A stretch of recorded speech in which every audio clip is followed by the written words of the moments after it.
Still sitting in a truck seat that's older than your favorite pair of work boots? Your back has been filing complaints for years. If your seat is worn out, sagging, or just plain uncomfortable, it's time for an upgrade. Head on over to seatspecialist.com. Check out their selection of quality replacement seats built to keep you comfortable mile after mile. And don't forget to use promo code TR10 4U to save 10% on your order. Seatspecialist.com, because a better ride starts with a better seat. Hello, everyone. Welcome back to another episode of That's Delivered, your go-to podcast for all things trucking and transportation. I'm your host, Ray, and today we're excited to welcome back another familiar guest, Paul Schmitz. This time, we're diving into a hot topic in the transportation industry, dash cams. Paul, welcome back to the show. Dash cams, huh? Dash cameras. Yeah, so that's a hot topic. Reason being is a lot of times the company has an agenda behind the dash cam, and the driver really is as to why is this change coming about? And I think that's why the conversation gets a little heated, is because, well, the driver is in fear of their job. From one, number two is this going to catch up with me down the road? Because we know the risks that we take when we get in a driver Right. trip. So to be held accountable to that, where are we going with this? Yeah. So, let's start at the beginning and why dash cameras came into play and why they've absolutely just exploded in the trucking market, as with any other commercial markets, and why these companies are just flocking to get cameras in their vehicles. Yeah. The main purpose of these things was not to try and catch drivers doing things wrong. I absolutely, completely believe that. Did that come along with it? Yeah, just naturally. It's not something that the company probably even wanted to do. I mean, let's face it. Why would anybody want to have the job of watching another person do their job all day long and then call them whenever they do something wrong? That job would suck. I'm sorry. That would be one job I would not want to have to do. But guess what? Because of what I do, because of the first reason for the cameras, we're kind of in that position. So the first reason the camera, let's be honest here. The primary reason of that thing is to protect the fleet, the owners of the fleet, and the drivers, and to exonerate drivers from being, accused of doing something they didn't do. It cuts down on unsubstantiated claims against the company, saves them dollars, and basically keeps them hopefully out of court and other problems and troubles. All right. You've got What's one way it saves them money? Yeah, it Put is. that out there.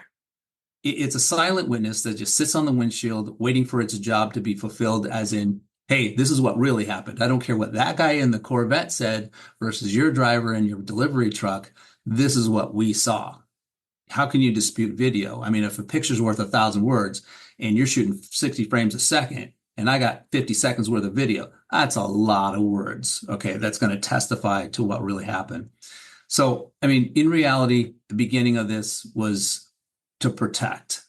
And I believe that that's what the system should ultimately be used for versus a disciplinary action tool. Now, what's your experience with cameras? What have you gone through with cameras? So I work for a union company that put them in. It showed videos of an individual driving a truck that made a huge error that resulted in two people that were hit in the back, and now they're disabled. And they told us that the company has to pay for their medical bills for the rest of their life. And they gave us a figure, and they helped us see that, well, if that driver was paying attention, if that driver was doing this or this could have been prevented.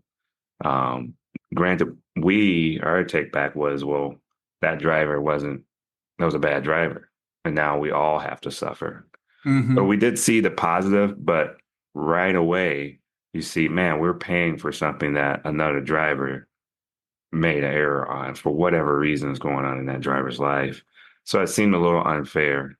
And then as time went on, we got to notice the patterns of the camera and how it would be activated while we're driving. And we would change our driving style so that we would get less reactions from the camera.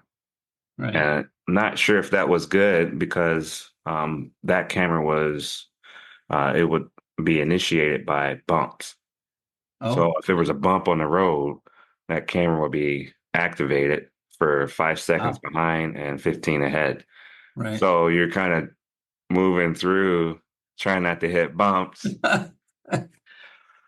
So yeah, I mean that's good too. It helps you to slow down, but you do see how it did make the driver more thinking about themselves right from the get-go.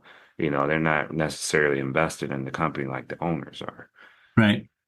Now for the union job, it's still pretty new because it's later in the camera installation phases, and they're just wondering, is the company going to change their behavior from safety to discipline? Right. And so that's just caused a lot of heated disputes. There's now later on in life, conspiracy-minded things have continued to increase, and Right. camera being invasive in the cab, many people start to just go crazy with scenarios as to why these cameras are in there. Oh gosh, yeah, and it's Over and the top. it's yeah, and the company is sitting there going, we need these cameras because you got to go. The hard part from a driver standpoint, and I get this, is wrapping your head around the fact that they didn't get these to try and catch and necessarily correct driver behavior. That came with the package because the reality of it is as soon as they put that camera in and it starts capturing video, which it does, almost all these systems are constantly recording on a loop. And you basically get several days, sometimes a week's worth of information that'll go through these systems. Now, a company has different positions they can take. They can ignore anything coming through and just wait for that collision and then pull that footage. They just basically don't even look at it. That is a plaintiff's like dream if they come across a company that does that, because you are purposefully ignoring an amazing, potentially, a safety tool that so many other people use, and you're choosing to ignore driving behaviors that created this accident. So that's a plaintiff's dream. So the responsible carrier, the responsible company has to do something. It's kind of like if you saw somebody rob a bank or assault somebody and you just turned around and walked away. You weren't a witness. You didn't try and stop it. You didn't try and do anything. You just walked away. That to me is just it's part of the crime. Okay. If we're not held, now the camera's in there and now you're seeing things that you can't unsee. You have to do something. But what does that look like? And this is where the companies start to split and become different, how they handle the use of that technology from the inside view. Wow. So as a driver, you'll see it as invasive. You'll see it as you're just trying to spy on me. You're trying to tell me how to do my job. And you don't know what it's like out here. And you know what? There's a part of that that's absolutely true because there's so many safety professionals and owners of companies that throw these in there and then they automatically think that they know everything. So they start, coaching. Oh, I'm gonna coach my drivers, and they're going to be the best ever.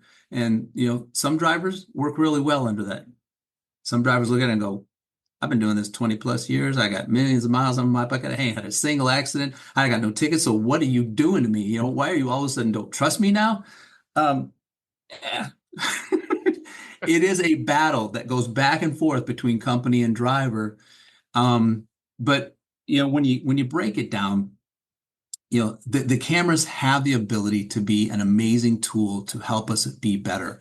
All right, think of any professional athlete out there that just excels at their sport. All right, who's sitting on the sidelines of every one of those athletes? Coaches. Thank you, a coach, All right. somebody who knows them, who knows how hard they work, understands what they're doing to get where they're going, and looks at them from a critical eye to help them improve and be the best version of them possible. Okay. They're coaches. All right. Drivers, anybody in any position can always be better with the right coach, with the right person helping to guide them. The bad coach can make them worse. Am I right or wrong on that? You get a good coach, you can get a good person in any job. It doesn't matter what it is. We all have room for improvement. We all have, our own ways that we can have that path to success. By yourself, can you do it by yourself? Yeah, but you will never be as sharp as whenever you can sharpen yourself with another individual that has, that outside edge. Yeah. So these cameras, if you allow them to be, they can be that honing stone. They can be that thing that you can sharpen your skills off of. But you need a good system and you need a good coach and you need to be able to understand that it's never going to be a perfect system. Like if you're an athlete on the field, I can say, okay, look, you did it this way and you had this much success. Try this. Well, you may go out there and try it and it fails completely. Like, okay, maybe that move wasn't right for you. Let's try this angle. Okay. Right.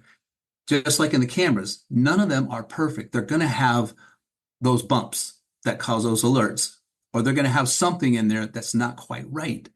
So you identify what those are, understand that they're not a constant. It's not something that you go, well, that's why this fails because of that, and don't focus on it. If you focus on it, no matter whether it is good or bad, it'll probably end up being bad. Wow. Look at the broad spectrum.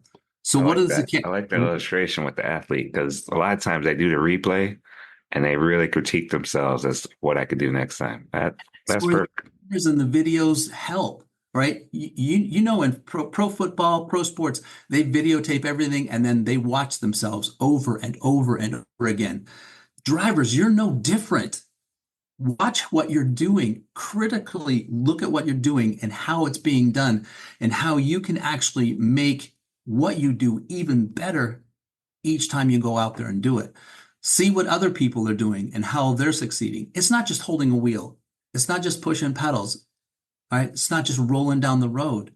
There's so much more to the dynamics of getting from point A to point B in those 18 wheels and 80,000 pounds. There's a lot more to it.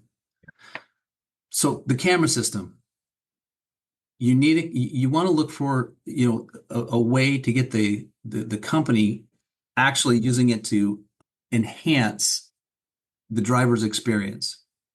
And that's tough unless you've got a system where it is automatically shared or immediately shared or has the ability to be shared directly with the driver and they can see their own driving experience. It took us a while to find the right company. And hopefully I can mention the company I'm working with. Yeah, I got no problems with it if you don't. No, I don't either. I don't either. So Yeah. I've been with a few different camera companies. Ultimately, we've ended up with a company called Netrodyne. Now, you probably have heard about Netrodyne. If you read any stories about Amazon drivers, and how much they absolutely hate the Netrodyne system. Okay. I mean, if you look at their reviews on Google, they are horrible. But the reviews that Netrodyne gets are mostly from drivers that are unhappy about how they're treated with the system, not necessarily what the system represents and what it does. You'll see all kinds of things of, people going and trying to subvert the camera, block it or, go in, unplug it. I mean, all kinds of things because of how they're being treated. If I'm going to call you every single day on everything that you did wrong, you're going to hate me and you're going to hate that camera. Even if you did those things, you're going to not like me and you're not going to like that camera system, right? Right. Yeah, I'm looking at it here. They do have a different design. It's a little more out of the view of the driver, it looks like. So Yeah. So this particular system, they've got several. Their basic system is an inward outward. And then again, it just depends on what the company wants to do. So what I've done with ours is one, I inform the people and let them know, hey, this is what we're doing. This is why we're doing it, and this is what my expectations are of this. But ultimately, what I want from this system is I want you as a driver to be able to look at yourself critically as a professional and then find ways to improve yourself. And the system will identify things, and then you need to compete with yourself to get the best score, to be the best you can by figuring out what it's seeing. okay. So some of the things that I've heard, like similar to the Amazon drivers, is they'll get a call on, let's say it's a harsh brake, or let's say it's a harsh turn, or something like that. And a lot of these companies deploy the inward facing camera. So they're seeing a lot more than like our company. We don't deploy the inward facing camera as a default. We have it, we pay for it, but we don't deploy it. Okay. We use that as a driver improvement tool, for lack of better terms. I know it sounds like sounds like you're getting ready to kick somebody's butt for doing something wrong tool, but no. So let's say that you drove for us, and let's say that you made the mistake and you forgot to put your seatbelt on or whatever it is, and you went out there and the DOT pulled you over and got caught for a seatbelt violation. Well, seatbelt is an unsafe driving violation, 21 points on your CSA scores. It also hits the company score. It just does not look good for us. And it's, just that's unsafe. So this is one of the unsafe driving violations where we would have a conversation with you as a driver, and I'd be like, look, it doesn't really matter why the seatbelt wasn't worn. What matters is you got caught without it. And it's a violation of the federal regulations, state laws, and it has an effect on you. It has an effect on the company that you work with, us. So this is what we want to do. And we're going to make this offer to you. We want to make sure that this is not a habit for you. We want to make sure that you're a safe driver. We want to help you to make sure you're a safe driver. So we're going to turn the inward camera on for the next 30 or 60 days. And we're going to share this information with you so you can see how you operate in the cab. Now, we're not going to be watching you all day long. One, we don't have the time to. The camera has the technology to pick up on little nuances of things that you do, whether you're looking down and distracted, whether you have your cell phone in your hand, whether you don't have your seatbelt on. It will pick these things up electronically, so we don't have to sit there and monitor you and watch you all day long. We're not going to listen to you talk on the phone because the audio is off. This is just video at all time, all right? Just constantly going through. If we see anything, we're going to share that with you, all right? You're not going to get fired, terminated, whatever, if we find something immediately. This is a way that you can look at yourself more critically and help to change any habits that that may be come along. And we're going to give us some time to go through this. I can understand that. If this is something that you want to do, if you want to be better, if you want to make sure that this is who you are as a driver, then let's work together and make that happen. You can say no, and you can walk away from the entire thing. But we're giving you this opportunity because we would rather keep you with our company and have you the better, safer driver than turn you loose to another company with the same bad habits. So what's the success rate on that? What have you seen, I guess? I would, if I had to put a percentage on it, I'd put it at about 95%. Okay. So how's that measuring? Is it the driver's behaviors improve or their attitude, or are you looking at just accidents in general? It goes across the board of all of those. So I'll give you an example. So we had both owner operator and company drivers that have had the seatbelt thing. We'll just talk about that. Owner operator got caught without a seatbelt, had the conversation, say, look, we'd love to keep you job for the company, but this is where we're up against. All right. Let them know this was what the expectation was, gave them the option to keep the contract and, go under shared observation for a period of 30 days. If it's not a habit, that seatbelt will be seen every time it comes on. We won't get any alerts. And at the end of the 30 days, you go back to doing what you do and we'll go, great, success story. Less than a week in, seatbelt was not on. Yeah. Video came across. It's like, okay. So we share the video. We had just a quick phone call. Said, okay, you weren't wearing a seatbelt again. All right. What is it that we need to do? Tell me what you're going to do to help make this so you don't have it. All right. So obviously there's something going on there. So that person took some steps.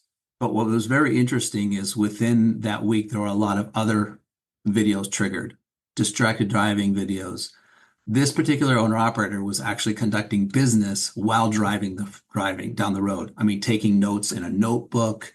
I mean, reaching for all kinds of stuff on his headset, talking to people. I mean, driving the truck seemed to be like second to everything else that was going on in there, and it was scary.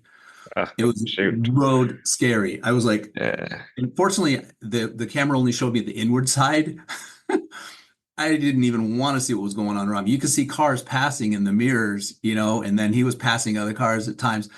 So I shared those videos as well. And I said, here's the deal. I said, you got to see these and tell me what you see. Almost immediately in that conversation, he recognized that he was being very dangerous. It's like, I said, I couldn't believe how distracted I was behind the wheel. So I didn't think I was that distracted. Probably lining up loads and doing stuff, but it was all business. You could tell I'm taking notes Oh, because he's owner operator. Yeah, I did not get into the weeds of what the business was. I focused on what was going on, and that was distracted driving to the point where the amount of time he'd take his eyes off the road, his hands off the wheel, at any second something could go wrong in front of him. Is that a common practice for a lot of owner operators, or was he a unique case? I think he was kind of unique because I never saw it in the other cases that we had. Yeah. But the cool thing about it was he was so receptive. He's like, this is dangerous. I've got to stop this. And he did. That's the takeaway. I got you. Cold turkey. I never got another alert out of him on distracted driving. He flat out quit doing all of that stuff because he realized that was unsafe.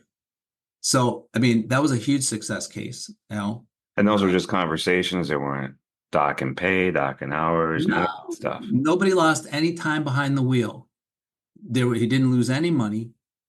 And we don't do that. We don't want anybody getting punished or feeling negative on this. I mean, it should be embarrassing enough that you got caught doing something that you shouldn't do, and you should be kicking your own butt. I don't need to do it.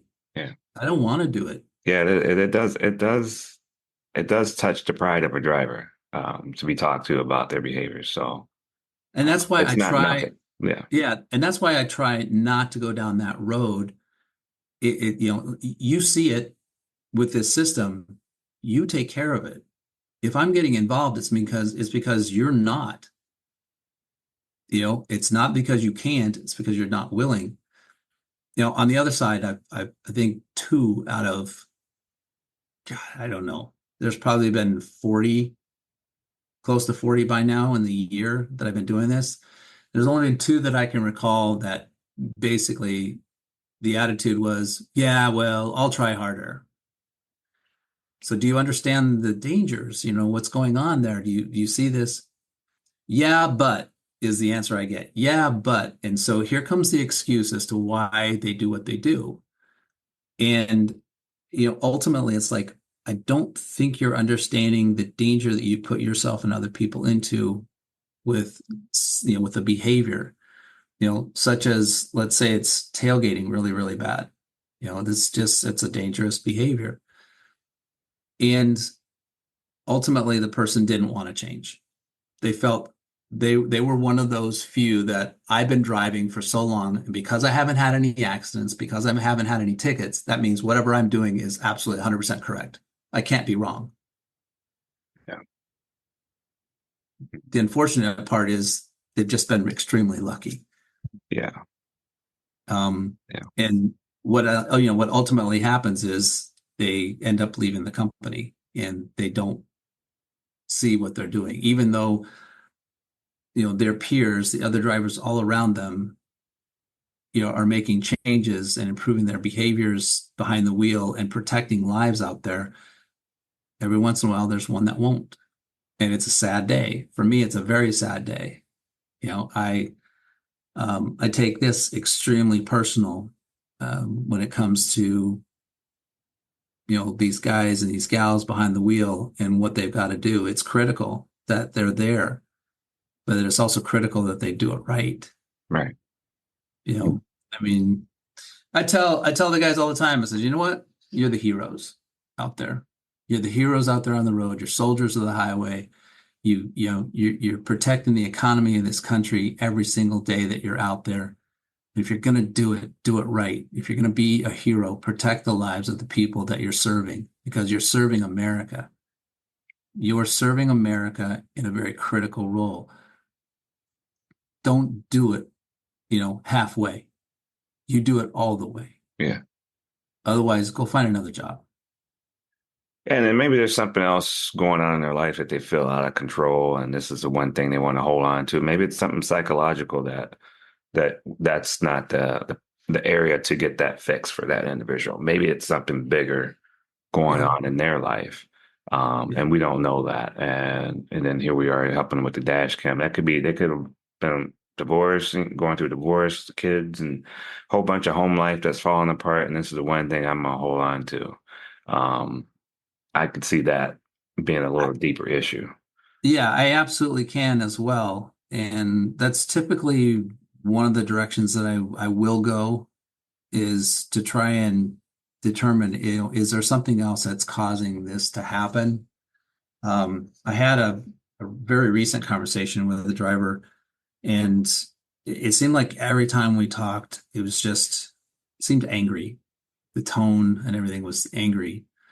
So I changed the subject and just started talking about, him and his life and asking questions, what do you do in your free time? Well, I don't have any free time, and it's just, you can tell that there was something.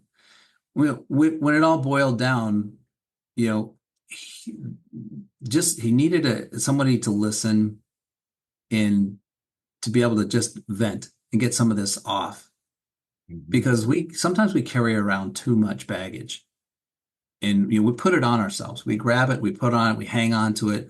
Some stuff that we can't figure out, we try and figure out, we just can't get an answer, and we don't want to raise our hand and say, hey, we need help.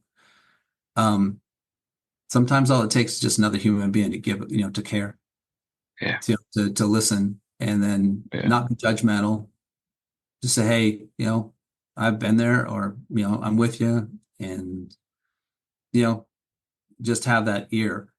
Sometimes sometimes it's not fixable. Sometimes, like you said, they're going through an extremely emotional change in life because of something that's been thrown at them, whether, an illness in the family or a divorce, like you said.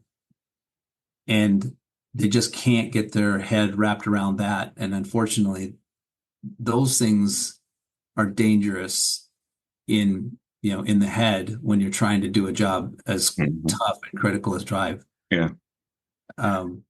Yeah. It's a lot you're supposed to turn it off and turn it on, but it don't always turn off and turn on. Sometimes with a leaky faucet. It does not happen. No. Oh man. People are good at compartmentalizing. I've learned how to do that, after 20 years in the service and dealing with the things that I dealt with.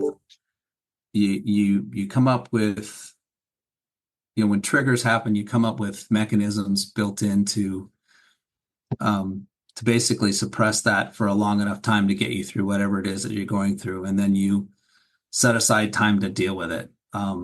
Whether it's verbally or whatever it is. But yeah, so the cameras are just, to me, they have a great place, but they have to be used right. Yeah. They really need to be deployed right, and the expectation should be set early on that it's nothing personal, but it is. So The do you personal think they'll side of keep it. it that way? Is it because a lot of times the fear comes from the culture of the company before the cameras were implemented? Very true. And then so it bleeds over into, okay, so I know you guys, I know how you operate, and that fear continues. So that's where I'm thinking maybe that's where the bleed over is. You're absolutely right. Yeah, I'm 100% on that one. If the culture in the company is one of discipline and hardcore, there's no humanistic side and understanding, then yeah, the cameras probably won't be deployed in any other way except what they know. And so yeah, as a driver, you expect to get that type of those types of conditions. Ultimately, though, here's the thing. If you find yourself as a driver in a company where they're putting the cameras out and they're the kind that are using them in that fashion, ultimately understand that you're still in control. Okay? You're ultimately still in control. Your driving is your driving, right? Stay in communication with the safety department or whoever's rolling this out. Find out who the key player is in that and communicate with them. Get knowledge. If they didn't already give you the knowledge, get all the knowledge you can on that system from them and what they see. Right? I spend an hour and a half to 2 hours with all new drivers coming through, showing them the system, how alerts are triggered, what they look like, what we do with them, how they can improve their driving to the point where these alerts don't even get triggered. Really?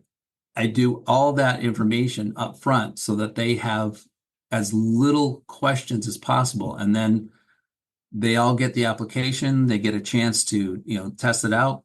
And then we do a follow-up with them. Within the first few weeks, we're looking at their scoring, how they're doing, reach out to them. Any questions? What type of alerts are you triggering? Do you see? Do you want us to turn on any of the audibles? Because we don't turn on the warnings in the cab automatically. We wait until we see what's going on and then see if we need to. Wow. Yeah. So I can go in and let's say that you started with us and you were triggering speed alerts. I can go in and say, look, let's do this. I want to turn on some alerts for you just to help start to get you coached naturally in the cab. And then I'm going to tell you right now, if you're triggering this many speed alerts, it might get a little annoying, but understand what is that doing? It's helping to raise that awareness that you need to slow down and watch the zones, watch your speed zones. Once you get the hang of this, those alerts will come down and then we can shut that off and you won't hear it anymore. And you'll already be building up that new habit of being more aware of speed.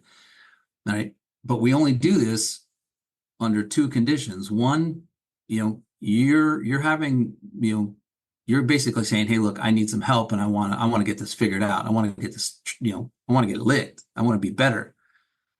Or two, we've tried to work with you and you said, and you're like, no, I got this. No, I got this. Like, look, obviously it's not working. You're still speeding. Let's turn the alerts on. Let's get some sort of a trigger in the cab to help you because I can't be in that seat next to you to remind you to slow down. So we need somebody there. And so we put them in those conditions so that you get the best of both worlds. Nobody's shoving it down your throat and saying, hey, this thing's going to squawk at you every time you blink. Every time you start scratching your ear, you're distracted. No, let's just take it one step at a time. What do you think that culture would do to a driver if it was like that? So if it's a negative culture, yeah. What do you mean? If it's a negative culture? Leave all the alerts on. I would not want to work under those conditions. Personally, I've been there. I would not want to work under those conditions. And not that I'm saying, hey, if you're in that situation, leave that company and join one, but because you got to find out, it's not realistic. So if you can't beat them, you think about one more time. It cut out one more time. So if you can't beat them, you join them, right? That's the old theory. So if first of all, you got to figure out what you're doing and what they're seeing. If they're not sharing this with you, get in there and say, hey, look, I want to see what I'm doing. If they're going to keep it closed in, you got to move because that's toxic. If they're not willing to share with you what they're seeing so that you can help be better, then you don't need to be there because they're not trying to help you. They're trying to hurt you. Right? It's like, let me give you an example. All right. Roadside inspection. Cop pulls me over and he says, well, I found this and this wrong. So my response is going to be, all right, officer, I don't want to make these mistakes again, right? Because this is not good for me. It's not good for my record. It's not good for my company. I need your help. Show me where I'm doing this wrong. Help me to understand what I could do better. Now, what does that tell that officer? That you want to be better. You're invested. You're a professional. You're trying to grow. You just need a helping hand. Exactly. Now, what I've done is I've given that officer and put them in a position where they're now a helper to me. They're not a threat to me anymore. And if I put that relationship where it is best for me and that officer, I get something out of it. Same thing with the camera. I go to the safety professional. I said, "Hey, look, I see that you're calling me on certain alerts. Okay, help me to understand what are triggering the alerts. What am I doing, and how can I improve? And don't just tell me to back off. I want to know more. I want to know where it's triggering, how it's triggering. Can you show me what I'm doing so that I can be better?" That changes the dynamics of that relationship with you and that safety professional. They're no longer an enemy. They're a helper to you to be the best you can be. But it takes dropping that pride, dropping that, that I'm better than anybody else on the road and I'm doing this right and you safety guy can't tell me a thing. You got to be able to get that mentality switched around so you can actually be helpful to each other. Because you may be able to share a story with that safety professional who's not seeing the whole thing. Because here's a common comment, Paul, that's only 30 seconds. That's only 50 seconds. You didn't see everything that was going on before that thing, chimed in and told you that I was doing X, Y, and Z. Yeah, yeah. Right? Roll that footage back and I'll show you what they were doing to me Yeah, before that ever happened. I'll show you why I got into that position to start with.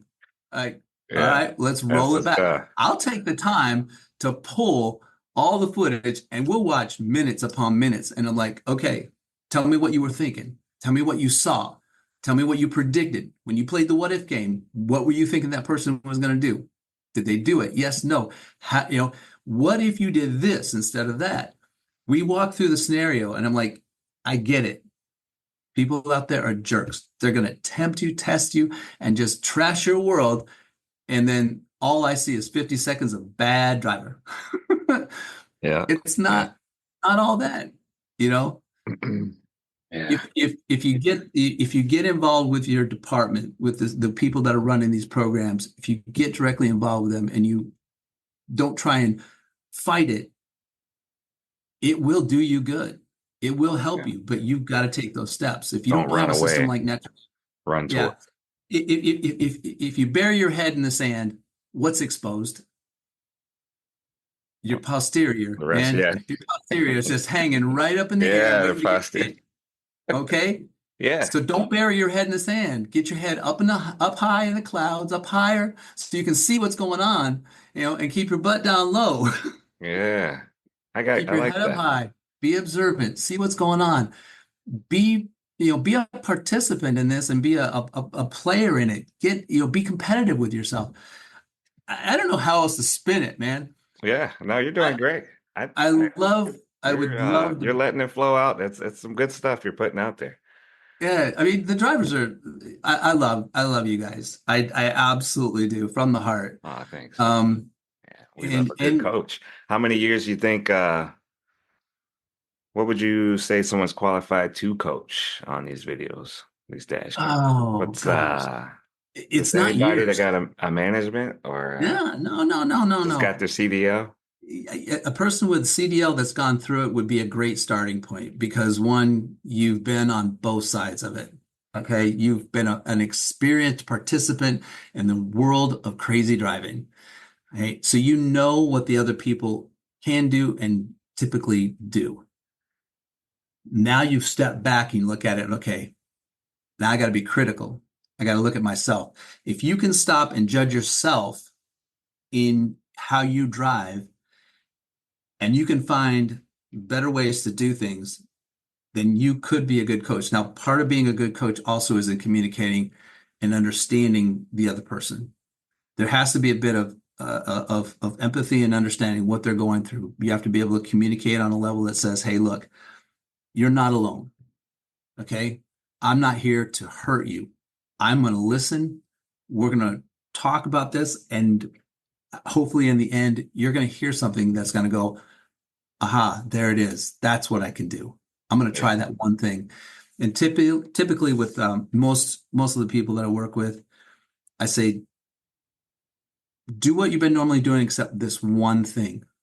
Just change that one thing. Focus on that. What I find out happens is they're so focused on that one thing that it naturally creates other little things underlying that happen that changes behavior. And they actually don't realize it, but they're changing things that are making them better. All that through that process. And it usually is just one thing. And you generally find out what that one thing is that's really causing the biggest issue. And you just massage that one right on in. Um, there's a lot to it. I don't recommend it for anybody. But there's psychology involved. The psychology of communications is extremely important to be able to understand that. Some people just get combative. They let their pride take over. I'm right, you're wrong. I've seen that in safety professionals, and it's sad.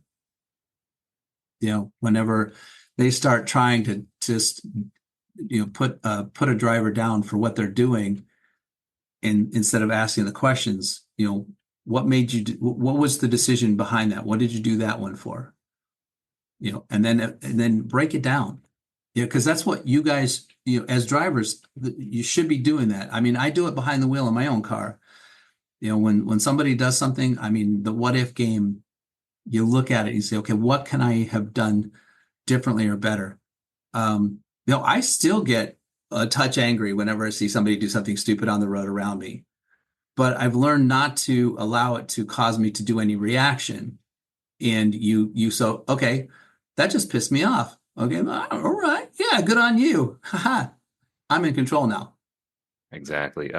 It's that lower state of mind that you have to control versus that flight, fight, or, those things start to kick in, the adrenaline rushes, or you could stay calm and work through it in a logical or a positive impact that you can have, even just having conversations with people.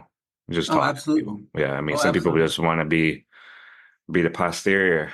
Yeah, And that's all right. They got the head in the sand. They're just waiting to get kicked. yeah, they want to be the posterior. And it's like, well, that's not the best way to communicate. And a lot of times people think that's the way to handle situations. And oh, look what I got a rise out of that guy. But that's And not that's it. productive. Think about it. All right. We talk about this all the time. Who can we control? Ourselves. For the most part, we can control ourselves. I mean, Yeah. sometimes we get out of control and it's gone. But for the most part, we can't control anybody else. We try. Yeah. All right. We try. Those other people that are driving crazy, they're trying to control us. They may not realize it, but that's what they're trying to do. They're trying to control us. Some of them are trying to get you angry, whatever. They're reacting, but they're trying to control us. So if we're supposedly in control of ourselves and that's who we can control, then why do we allow other people to control us with their actions? Think about it. As soon as you react negatively because of somebody else's actions, you've allowed them to control you. Right. You Yeah. chose to go that way, but they pushed you to that area and you went. Yeah. Okay. Push the button. They pushed that button. They put their Don't give them the right in your control, huh? chest. They put that finger right in your chest and you took the bait. Yeah. You took the bait and they got you hook, line, and sinker. Next thing you know, you're being pulled over on the side of the road because the cop saw you doing something wrong. And you're Exactly. like, but did you see? And the safety Yeah. professional saying the same thing. You didn't see 50 minutes or 50 seconds before that video, did you, Doesn't Paul? I'm like, matter. Doesn't nope, it matter. doesn't matter. It's what you did in reaction and let them control you. So don't let people control you, man. You just got to stop, breathe, and go, whatever. Hey, what about the conspiracy mind? They got some people thinking that the data that's collected from the dash cams is, going to be used later on down the road, or it's not secured, Oh, it's not absolutely. ethical. Absolutely. It's all What's your out take? there for everybody to see. Just look at YouTube. Just look at TikTok. Look at all that stuff. A poor lady that got hit in the front steer tire and she went off the bridge. I think it was a Cisco truck. Poor girl. That's all over Mhm. the internet. Maybe she gave him permission after a while that's okay to put out there. But yeah, then they had to go rescue her from the day cab, and everybody's like, wondering if she still had to go back to work the next day. Oh. Yeah, she's out. Yeah, that video's out there. Poor girl. She You could can't have. go anywhere without cameras anymore. Yeah, Right. As far as those that have a theory of conspiracy will always have a theory of conspiracy. If you're that worried about it, you put yourself in a box in a bubble or whatever and just don't come outside because this is life. This is where we're at. Everybody is all around us. I mean, the cell phones, every cell phone has cameras and they're getting better and better and sharper and sharper. You can sit 100 yards away and zoom in on people now with cell phone cameras. And so your life, once you're outside in that public eye, is visible to everybody. That's the fact of life. So if it bothers you and you're worried about it, then you got to take care of yourself. I mean, is it really true that, if I'm speeding 5 years ago, and then I get in a really bad accident where I hurt some young kid and I'm in court and I find myself in court and they go back 5 years and say, well, see this pattern behavior that he used to do, this is that guy. So, I can't necessarily answer to what a jury would do or what a plaintiff's attorney, would ultimately come to. But yeah, in any court situation, your life, everything that they can gather, with all the electronics can be used against you to try and, take you down. All right. Here's my thing. We hire the drivers, all the time. We do background checks, which includes MVRs, the PSP for, commercial driving records, criminal records, everything like that. Typically, those will tell a story of the person. If I'm looking at somebody and over the last 5 years, which is typically what we're looking at, if I don't see anything in there that gives me a pattern, it gives me my first level of comfort, right? If I'm going into court with you and you've got nothing but this one incident in 5+ years, I wouldn't be worried because whatever happened 5-10 years ago, right? That may have been a pattern then, but you established or reestablished a new pattern of how you operated. And I will have all the evidence in the world that shows that that's true. So I wouldn't be worried about it because I'm going to use the technology to protect you. See, there's a difference between, how that technology can be used. One of the things that I love about technology is it can even out the playing field for those who, let's say, make mistakes on roadside inspections when it comes to charging people. This is an absolute 100% true story and I love this. One of our drivers is going through Arkansas. State Patrol pulls him over, says, "Hey, you're doing 70 and a 55. I'm going to write you up." The guy says, "No, I wasn't doing 70 and a 55. There's no way." Says, "I wasn't." So cop leaves the driver in the cab. Driver calls me directly. He's angry. He's like, "I don't know what to do." He says, "This is not right." He says, I don't deserve this. And he says, I don't know what to do. I said, "Well, how fast were you going?" He says, "Well, I was locked my cruising at 58. I said, "Okay, well, it's still technically speeding, but you weren't doing 70. I said, "Let me double check and verify this. I believe you, but I want to pull the evidence." So I grabbed the technology. We had speed monitoring from two different types of information. We had GPS and ECM speeds on all trucks. I immediately pulled it up. Within a matter of 2 minutes, I could see very easily that he was locked on his cruise and he was doing 58 miles an hour through that entire area. So I said, this is what we're going to do. I said, if you feel comfortable enough and you have to be able to maintain composure and be professional, Right. Ask that officer if he'd be willing to talk to me on the phone. I took a screenshot of my computer screen showing his truck number, his name, location, date, time, and the speed graph showing him at 58 miles an hour, along with a map snapshot of where he was in that entire territory. Officer got on the phone. I introduced myself, told him, who I was. I told him that we had a speed management program and we watch the speed of every truck and that this driver was not doing 70 miles an hour as he thinks that the driver was or alleged the driver was doing. And that if he would share his email address with me, I would present evidence that would show that he wasn't. Now, the officer had two choices. He can tell me to go screw myself in professional terms, or in which case I would have fought it behind the scenes and won, or he can accept my terms of seeing what I had to show him. He said, here's my email address. Within a matter of minutes, I emailed it over to him. He looked at it, got on the phone and says, I wonder what's wrong. Well, he was doing 58 and a 55. I said, sir, write him up. 1 to 5 over. You got him dead to rights, but he was not doing 70. He says, no, you're right. I'll finish out my inspection and we'll let him go. No write-ups, 0 write-ups. Didn't write him up for anything. Let him go. I'm speechless. That's kudos, man. Good job, Paul. Yeah.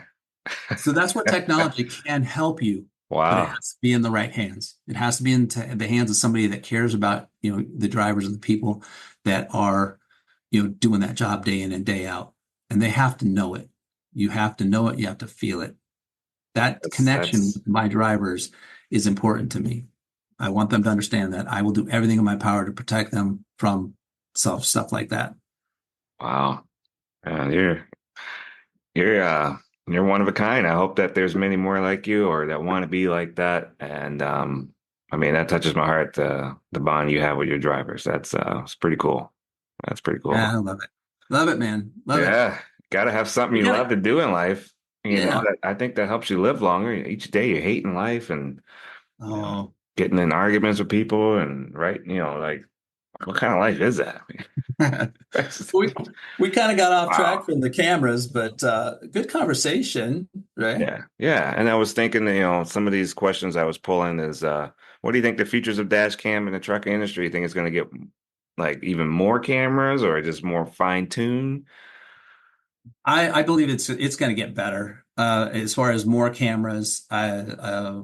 Because there are areas that don't get covered. Well, we have like inward, outward facing cameras. We only do the outward facing out the front windshield, but there's a lot of times whenever drivers are involved in collisions from the side where they're making a lane change and the other driver is like blazing a trail, speeding up to try and pass them when the lane was clear, and then they get in trouble because they made a lane change. I'd love to see more of the technology to help prevent some of these drivers from getting in trouble. If you're using your signals properly and signaling ahead of time, and then the camera can show that the lane was clear, the signal was on, and as they started coming over, the other vehicle was just, speeding. You can show that the driver was following the speed limit, maintaining the lane, used a signal, gave enough coverage, nobody there, and then started to come over, and then out of nowhere, boom, there's this car. I think that would help even the passenger vehicles to know that there are ambassadors out there on the road for safety. Yeah, Because that stuff on the side, they think, oh, nobody sees me, I can do this. And I can get away with it, or following too close on a truck and then the roads aren't good conditions. And I mean, that's yeah. Anymore, the fraudulent or the people that are going after like insurance claims and trying to get money, they're less likely to be brake checking nowadays because of the dash cameras in the front, and they're more likely to look for a truck that's going to make a lane change and then get hit. Mhm. Mhm. Those they're less likely to get caught up in that scenario. It's easier for me as a passenger vehicle and in my car to go, oh, he came over on me. I knew you came over on me because I saw you doing it. I was just waiting for you to do it. Right. Yeah. You know? Wow. Yeah. So that's we got to look at the positive with it, not focus Yes. on the negative. I like Yeah. how you made it the conversation a positive conversation, and you've also emulated that in your life and your work.